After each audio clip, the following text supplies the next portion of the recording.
Hello, I'm doing this video so I've had a great day. Listen, I've had a great day. I think the prayer meeting was incredible. It was just, it was good to be in groups. Do you know what I mean? People you've not been in groups with, and listen, I'm not going to name people. Do you know what I mean? But it was good to be in groups with people that you don't really know, not really spoke to before. So that was good. And that's the good thing, and it's good to like that. And that was what was really important. So now it's great.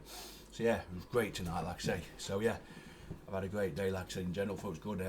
Obviously, the person who was hosting and led worship was great. It was really good, and that was just it's brilliant. It's really nice to help as well. So yeah, no, brilliant. And for me, it was really good. Like I said, I enjoyed it a lot. Of course, I did. So now it's been great. And yeah, nah, it's been brilliant. I think tonight was really good. Like I say, it was nice to bless somebody as well. So bless another person. So nah, it was good. So yeah, nah, I enjoyed it. Of course, I really enjoyed it. Do you know what I mean? So no, it was great, and it was great. Like I said, it was great to be there. So yeah, I had a great day in general. I think it's been really good.